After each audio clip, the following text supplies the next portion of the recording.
Hello friends, welcome to Indira study. Indira study में आप सभी का स्वागत है। आज की क्लास में हम लोग पढ़ने वाले हैं प्रेरकत्वों का संयोजन। तो आज की क्लास में सबसे पहले क्या पढ़ेंगे? प्रेरकत्वों का संयोजन। चलिए देखते हैं कि प्रेरकत्वों का संयोजन क्या होता है।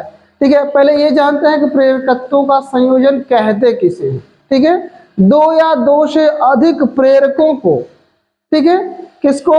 दो या दो से अधिक प्रेरकत्वों को आपस में जोड़ना ही प्रेरकत्वों का संयोजन कहलाता है। क्या कहलाता है? दो या दो से अधिक प्रेरकों को या दो से अधिक प्रेरकत्वों को आपस में जोड़ना ही क्या कहलाता है? प्रेरकत्वों का संयोजन। सभी को समझ में आया? दो या दो से अधिक प्रेरकत्वों को आपस में जोड़ना ही प्रेरकत्वों का क्या कहलाता है? संयोजन कहलाता है। और प्रेरकत्वों का संयोजन दो प्रकार का होता है। कितने प्रकार का होता है? प्रेरकत्वों का संयोजन दो प्रकार का होता है। नंबर एक, श्रेणी क्रम संयोजन। नंबर दो, समांतर क्रम संयोजन। नंबर एक क्या है? श्रेणी क्रम संयोजन। नंबर दो, समांतर क्रम संयोजन। चलिए तो सबसे पहले नंबर एक पढ़ते हैं। नंबर एक, श्रेणी क्रम संयोजन। श्रेणी क्रम संयोजन। नंबर एक क्या है आपका? श्रेणी क्रम संयोजन। तो सबसे पहले हम लोग पढ़ने वाले हैं किसके बारे में? प्रेरकत्वों का श्रेणी क्रम संयोजन। ठीक है, तो सबसे पहले ये जानते हैं प्रेरकत्वों का श्रेणी क्रम संयोजन किसे कहते हैं। ठीक ना, आप लोग नोट करते चलिएगा। ठीक है, प्रेरकत्वों का श्रेणी क्रम संयोजन पहले जानते हैं कहते कैसे। अच्छा, ये लिखें आप लोग कि दो या दो से अधिक प्रेरकत्वों को आपस में जोड़ना ही प्रेरकत्वों का संयोजन कहलाता है। ये लिख लीजिएगा। ठीक ना, दो या दो से अधिक प्रेरकत्वों को आपस में जोड़ना ही प्रेरकत्वों का संयोजन कहलाता है। ठीक, प्रेरकत्वों का संयोजन में क्या लिखेंगे आप लोग? दो या दो से अधिक प्रेरकत्वों को आपस में जोड़ना ही प्रेरकत्वों का संयोजन कहलाता है। क्या कहलाता है? प्रेरकत्वों का संयोजन कहलाता है। दो या दो से अधिक प्रेरकत्वों को आपस में जोड़ना ही प्रेरकत्वों का संयोजन कहलाता है। अब उसके बाद लिखना था, प्रेरकत्वों का संयोजन दो प्रकार का होता है। प्रेरकत्वों का संयोजन दो प्रकार का होता है। नंबर एक, श्रेणी क्रम संयोजन। नंबर दो, समांतर क्रम संयोजन। नंबर दो क्या है? समांतर क्रम संयोजन। तो नंबर एक हेडिंग है आपका प्रेरकत्वों का श्रेणी क्रम संयोजन। प्रेरकत्वों का श्रेणी क्रम संयोजन। हेडिंग डालिए सब लोग, प्रेरकत्वों का श्रेणी क्रम संयोजन। तो चलिए देखते हैं कि प्रेरकत्वों का श्रेणी क्रम संयोजन किसे कहते हैं। दो या दो से अधिक प्रेरकों को आपस में जोड़ना ही प्रेरकत्वों का संयोजन कहलाता है। यही जो आपने लिखा है। अब ये जानते हैं प्रेरकत्वों का श्रेणी क्रम संयोजन किसे कहते हैं। यदि पहले प्रेरकत्व के दूसरे सिरे को, देखिए यदि हमने क्या कहा, यदि ये पहला प्रेरकत्व है, ठीक है, क्या है?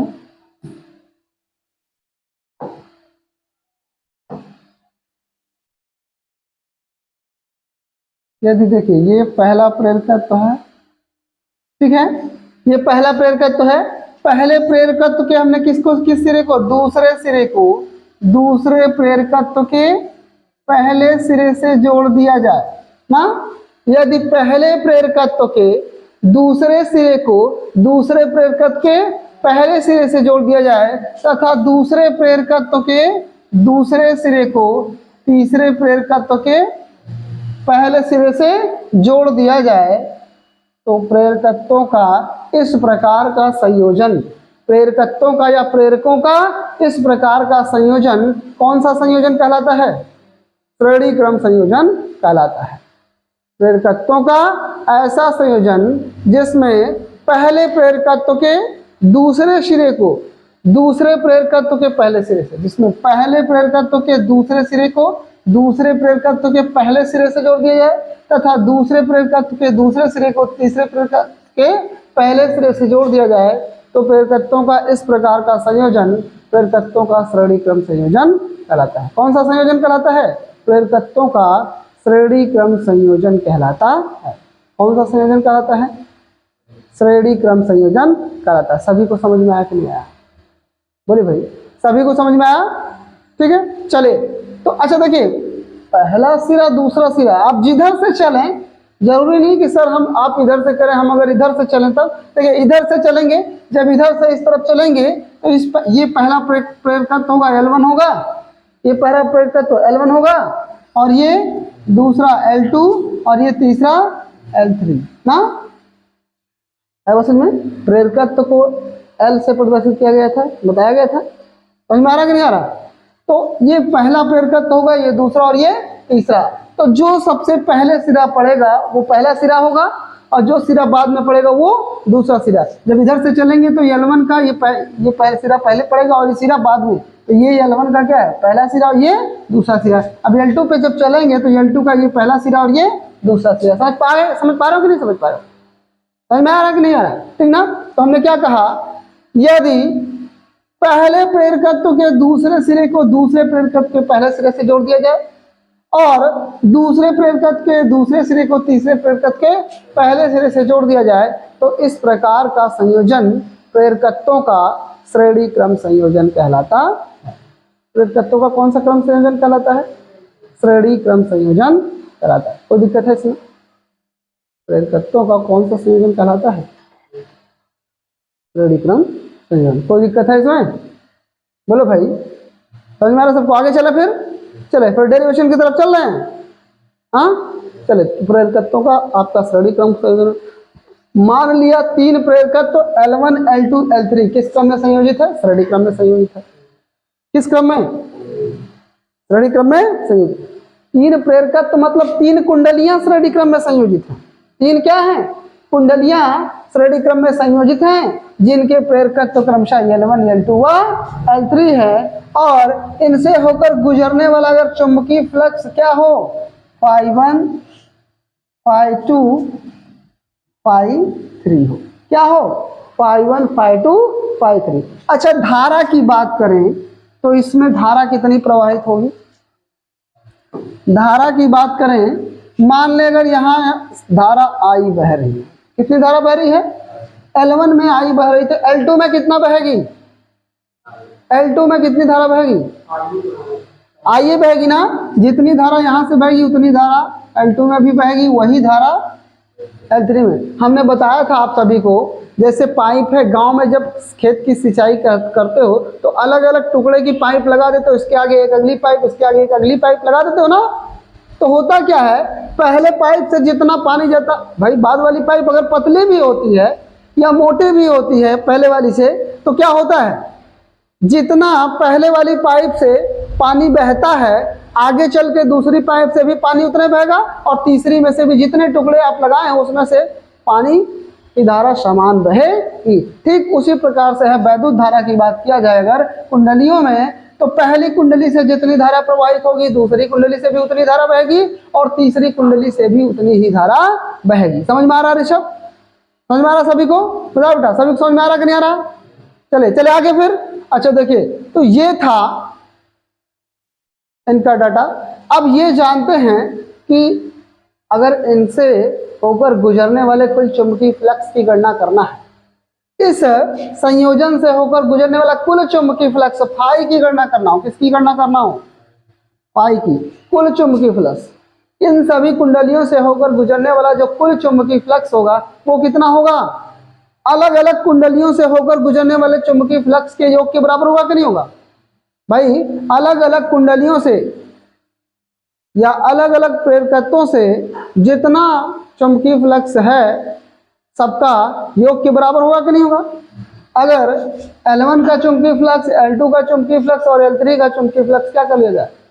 जोड़ लिया जाए, तो जो आएगा वही तो इस तीनों कुंडलियों से होकर गुजरने वाला कुल चुंबकीय फ्लक्स होगा, वही तो तीनों कुंडलियों से होकर गुजरने वाला कुल चुंबकीय फ्लक्स होगा। बताए भाई, समझ में आ रहा कि नहीं आ रहा? चलिए, अर्थात हम लिख सकते हैं, क्योंकि भाई देखिए हमने कहा कि इस संपूर्ण वैद्युत परिपथ से होकर गुजरने वाला वो कुल चुंबकीय फ्लक्स है की बात करें तो L1 से कितना Φ1 गुजर रहा है, तो फाई बराबर Φ1 प्लस Φ2 प्लस Φ3 होगा कि नहीं होगा? जिस तरह से प्रतिरोधों का संयोजन था, ठीक उसी प्रकार से प्रेरकत्वों का भी संयोजन है। समझे कि नहीं समझे? जिस तरह से सेम, उसमें V बराबर आई आर था, उसमें क्या था, V बराबर आई आर था, V बराबर V1 plus V2 plus V3 किए थे ना, लेकिन इसमें क्या है, फाई बराबर फाई1 प्लस फाई2 प्लस फाई3, ठीक है ना। अच्छा अब ये देखिए, फाई बराबर फाई1 प्लस फाई2 प्लस फाई3 तो हो गया ना। तो आपको पता होगा चूंकि कितना, चूंकि L बराबर फाई अपान आई होता है, L बराबर क्या होता है, फाई अपान आई होता है। तो फाई का मान निकालें, फाई का मान निकालेंगे, फाई बराबर L इंटू आई, होगा कि नहीं होगा? जब भाई प्रेरकत्व तो L बराबर फाई अपान आई होता था, यही तो आपने पढ़ा है भाई, L बराबर फाई अपान आई, बात समझ पा रहे हो?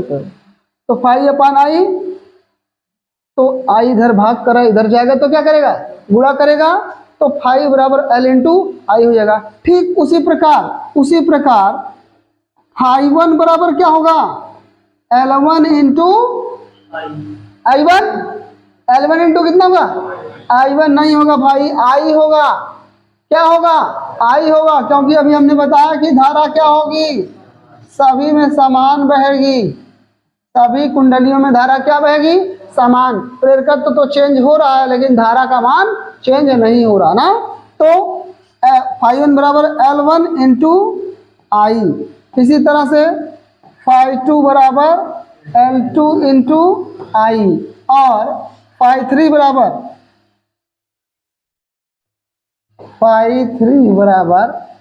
L3 इंटू आई, ये होगा।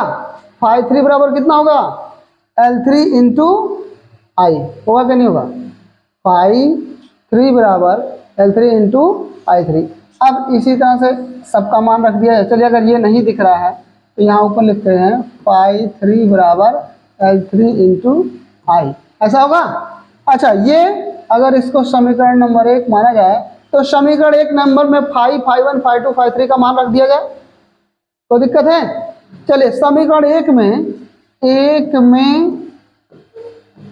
फाई1 फाई2 तथा फाई3 का मान रखने पर, क्या करने पर, मान रखने पर। चलिए मान रखते हैं बेटा, और जब मान रखेंगे देखिए कितना हो जाएगा, मान रखेंगे कितना हो जाएगा, तो ये आपका देखिए L1 L इंटू आई होगा, लेफ्ट हैंड साइड में L इंटू आई बराबर, देखिए फाई1 की जगह पे L1 into I one plus L2 into I two, sorry ये गड़बड़ हो गया, I1 I2 नहीं होगा, आई होगा ना, L1 इंटू आई प्लस L2 इंटू आई प्लस L3 इंटू आई, यही तो होगा।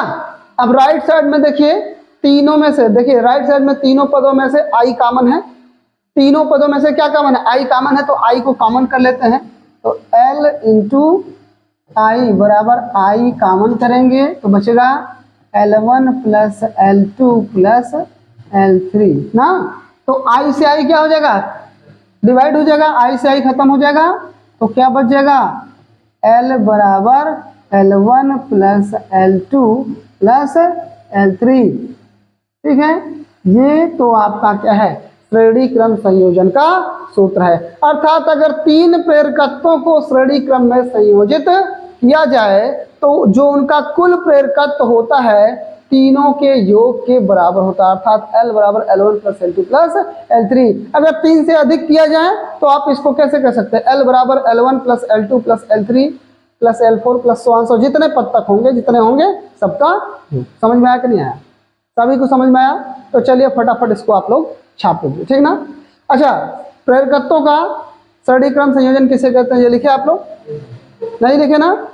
तो पहले प्रेरकत्वों का श्रेणी क्रम संयोजन किसे कहते हैं ये लिख लीजिए, उसके बाद आपको ये पूरा छापना है ना, ठीक है। लिखिए यदि पहले प्रेरकत्व के दूसरे सिरे को यदि पहले प्रेरकत्व के दूसरे सिरे को दूसरे प्रेरकत्व के पहले सिरे से जोड़ दिया जाए, यदि पहले प्रेरकत्व के दूसरे सिरे को दूसरे प्रेरकत्व के पहले सिरे से जोड़ दिया जाए, यदि पहले प्रेरकत्व के दूसरे सिरे को दूसरे प्रेरकत्व के पहले सिरे से जोड़ दिया जाए तथा दूसरे प्रेरकत्व के दूसरे सिरे को तथा दूसरे प्रेरकत्व के दूसरे सिरे को तथा दूसरे प्रेरकत्व के दूसरे सिरे को तीसरे प्रेरकत्व के पहले सिरे से जोड़ दिया जाए, दूसरे प्रेरकत्व के दूसरे सिरे को तीसरे प्रेरकत्व के पहले सिरे से जोड़ दिया जाए।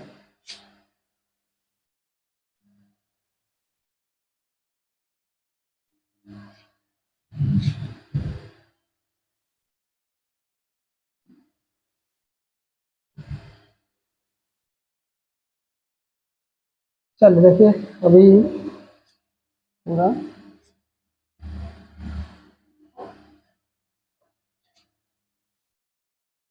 दूसरे प्रेरकत्व के दूसरे सिरे को तीसरे प्रेरकत्व के पहले सिरे से जोड़ दिया जाए तो प्रेरकत्वों के इस प्रकार के संयोजन को प्रेरकत्वों के इस प्रकार के संयोजन को प्रेरकत्वों का श्रेणी क्रम संयोजन कहते हैं।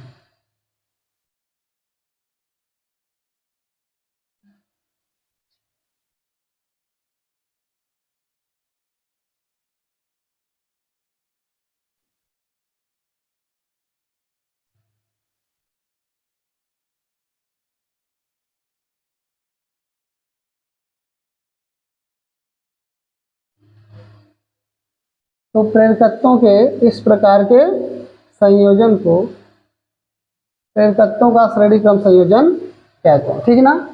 प्रेरकत्वों के इस प्रकार के संयोजन को प्रेरकत्वों का श्रेणी क्रम संयोजन कहते हैं, ठीक है। चलिए ये सभी आप लोग ये पूरा छाप लीजिए फटाफट, ठीक ना। चलिए पूरा नोट कर लीजिए, नोट कर लीजिए आप लोग फटाफट, ठीक है। फिगर बना लीजिए ना, फिगर बना के ये पूरा नोट करना है, बस इतना लिखना था। यदि तीन प्रेरकत्व L1, L2, L3 चित्रानुसार श्रेणी क्रम में संयोजित हो जिनसे होकर गुजरने वाला चुंबकीय फ्लक्स Φ1, Φ2, Φ3 हो और यदि उसमें प्रवाहित धारा I हो तो यहाँ से लिखना Φ बराबर Φ1 प्लस Φ2 प्लस Φ3 ना, ठीक है। क्या लिखना है आपको,